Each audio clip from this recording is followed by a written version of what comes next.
These are the Kali Audio LP-8 V2 8-inch powered studio monitors. And quite frankly, they are definitely one of the best on the market. Kali Audio have had a lot of hype around them for the past couple of years. I was already impressed by the LP6s and how they sounded. So when I plugged the LP8s in, like damn, all these counterfeits getting out of hand. I said what I said, I ain't sorry for none, I can't beg for no. yeah. Well, let me tell you what, when I hooked up the LP8s and started bumping tunes through it, I was so blown away with how big they sounded.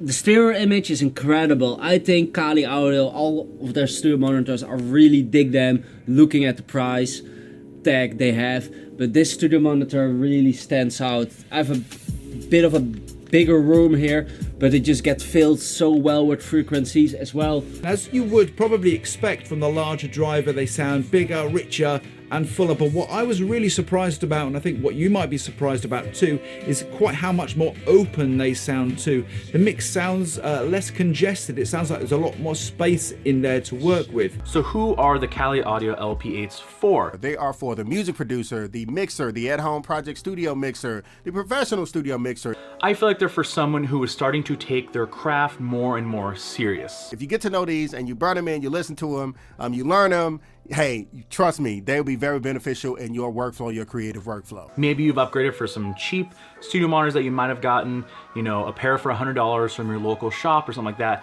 They're for pretty much everybody, very versatile monitors, but most importantly, they are accurate and they are transparent and the clarity is there. I feel like if you're giving someone who might not have the best treated room or someone who doesn't necessarily know what they're doing, you might set up your studio monitor wrong. If you see these beautiful diagrams, this is your dip switch quick reference guide here, and then you have your dip switches right here. These dip switches control your boundaries, EQ, your high frequency, low frequency trim, the power. Straight out of the box, I loved how they sounded. I like the bass and I like the tops, how the tops sounded. When I played some mixes through the LP8, straight away I was blown away. The sound, the depth of the bass for me was just nice. It was nice and punchy, and it's just how I like it. As I look at the woofers here, there is an inverted kind of cup here, and behind that is a dual layered voice coil with a large diameter voice coil that allows low distortion and high dynamic range. And so with the 8-inch woofers, some things I've noticed on, I'll say kind of more budget friendly studio monitors between maybe $150 to $300 per monitor. I feel like if you start going into the 8-inch woofer realm, you start to kind of lose some of that mid presence, which is very important. You tend to get more of a scoop sound. That's just what I've noticed.